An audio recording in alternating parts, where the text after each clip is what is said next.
Hello gentlemen, my name is Melissa Perez. I'm a nurse and today I'm going to be presenting some very common disorders that are seen mostly in the age groups between 40 and 65. Unfortunately, it is well known that with aging you're going to see a lot of changes in your body, especially the prostate. So we're going to go ahead and get started. Okay, I'm going to cover 4 different diseases, but first I'm going to go ahead and show you a picture about the male reproductive system. Okay, it's very important that we understand that the main gland that we're going to be talking about today is the prostate. Okay, the prostate, pretty much you might be asking yourself, what is the prostate and what does it do? The prostate is just a gland and it helps with the production of semen, which is the fluid that carries the sperm. Okay, alrighty. So with aging, you're going to see that one of the main diseases presented is prostatitis. Prostatitis is an infection of the prostate gland, most commonly due to bacteria, but can also be non-bacterial.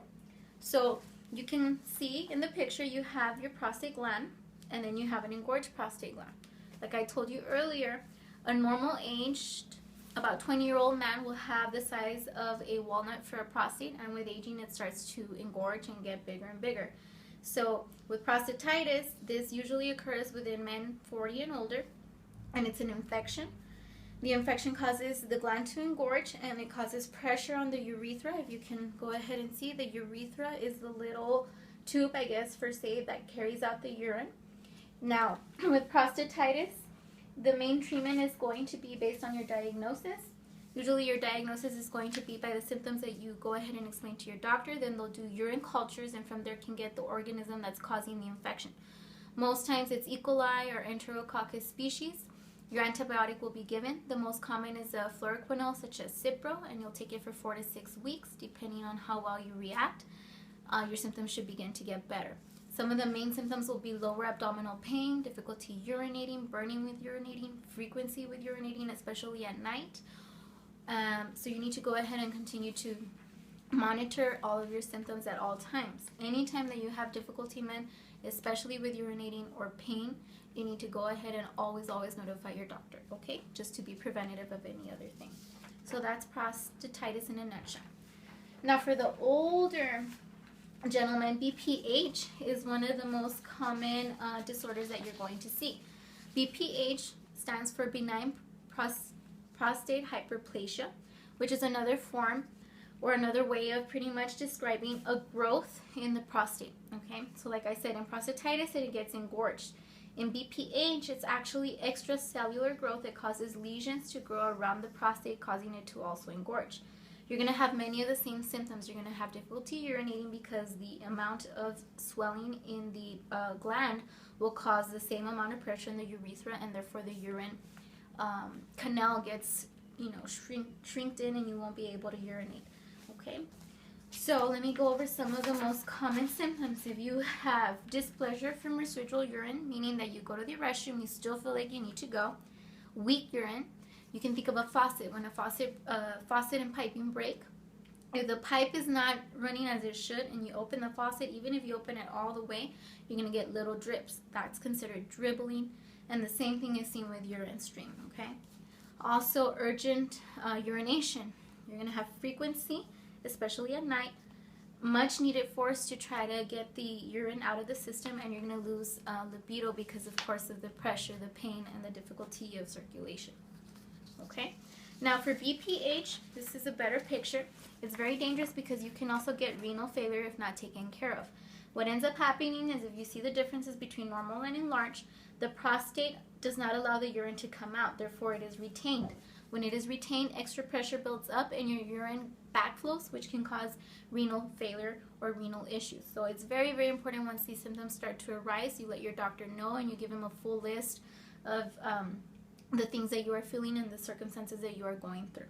The most common treatment for BPH is going to be Proscar or Flomax, or a combination of both depending on the severity of your treatment, okay?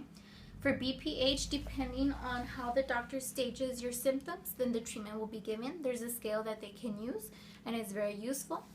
Your medication should be well explained to you. You should avoid taking any other alcohol intake or any other medications without letting your doctor know, or any over-the-counter medications. And you should as well monitor your blood pressure, because many times blood pressure changes can happen with any of these two medications. Okay. Now we're going to go ahead and almost lastly, we're going to go ahead and talk about, this is another picture of BPH, just reinforced, prostate cancer. Okay. Unfortunately, prostate cancer is the form in which the tissues of the prostate gland tend to grow. So it's the same thing such as BPH, but you're going to see growth of abnormal cells instead of regular cells, okay? Now, for a diagnosis of either BPH or prostate cancer, you would have a digital rectal exam done. Unfortunately, this is very uncomfortable, but it is the only way that the doctor is able to feel the prostate gland. The differentiation between BPH and prostate cancer is that once the gland is palpated, if it is engorged, to differentiate between BPH and prostate gland cancer, you're going to have a biopsy done. The biopsy will therefore tell the doctor if the lesions are malignant or benign. If it's benign, more than likely it'll be treated as BPH. If it's not, then it'll be treated as prostate cancer. As you can see, the stages increase as the growth increases as well. Now, the diagnosis, like I said, will start with a digital rectal exam. Then you're going to have your PSA level, which is a level in the blood that they can measure. If it's more than 2.7 in a man younger than 40, then that's abnormal. And if it's greater than 4.0 in a man older than 50, that as well is abnormal. Lastly, you would have a biopsy, like I stated.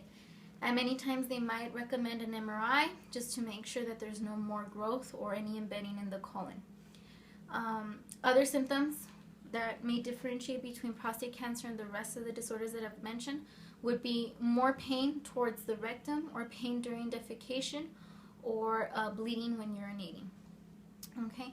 Now, the drug therapy will all depend on the severity of the cancer, like I stated, as well as what your oncologist suggests. So either surgery to remove the prostate tissues, chemotherapy to help, with the cancerous cells, radiation as well, or a combination of all these three.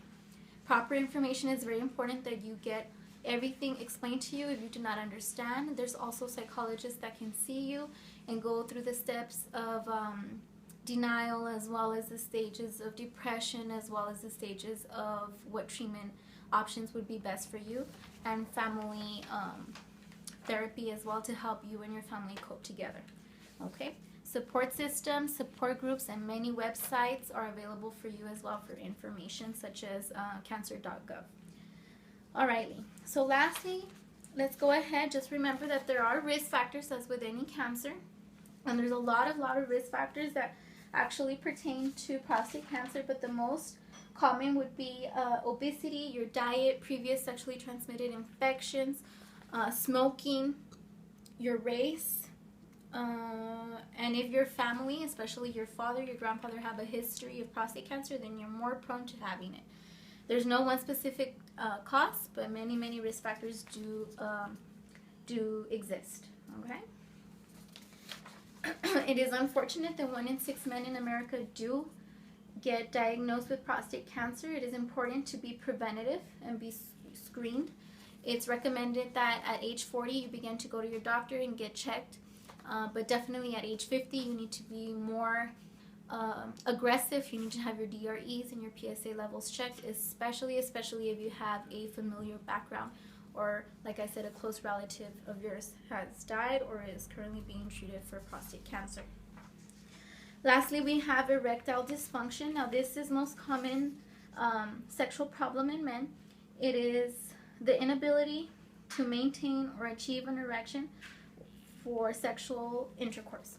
Now, there are many causes due to the fact that getting an erection is a process of series of different reactions in the body. So it's truly hard to diagnose and pinpoint where the problem is, but the main causes would be difficulty with arteries or circulation or venous flow, trauma such as being sexually abused when you were younger, or having a lot of stress as far as performing sexually, as well as operative, many men that have operations or any treatments such as TURPs or vasectomy sometimes can have a hard time with this. So we want to make sure that you are aware of the many risks. So as you can see, trauma is only 1%, neurological 5%, endological 4%, operative 10%, pharmacological meaning other medications such as your blood pressure medications perhaps or pain medications 10%, but the most important and the most causative would be the vasculogenic. Okay? Now there are other risk factors such as having other diseases such as diabetes, renal failure, heart problems, high blood pressure, or smoking. Okay? So let's go ahead and look at what happens. When you're sexually aroused, messages from the brain travel, okay? They travel to the nerves of the penis, and chemicals called neurotransmitters are then released from the end of the nerves in the penis, and the arteries of the penis then dilate and extra blood flow into the penis, therefore causing the erection. Yet when any of these processes are broken down and one of them is not happening correctly, that is when the erection is not maintained or achieved.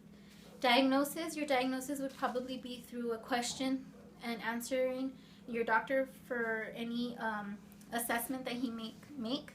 Also listing any medical conditions or other medications taken and any herbal or supplements. Many times it is believed that steroids can be linked to erectile dysfunction.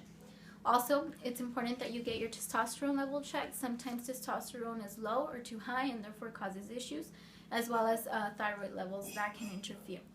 A treatment pretty much would depend on how your testosterone level is. A testosterone level, remember, is the hormone that is present in men and that is able to cause the man to feel sexually aroused. Cardiac evaluation as well is needed because many of the times the medication that is given will go ahead and be conducted as far as whether cardiac-wise you're able to stand the treatment.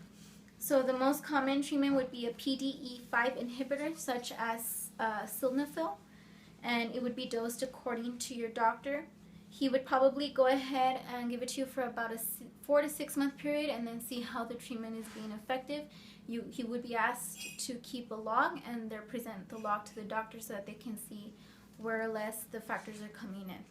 Patient education is important, that drug information as well as instructions on dosing and avoiding other medications, alcohol intake, and referring you to a group or a support group as well.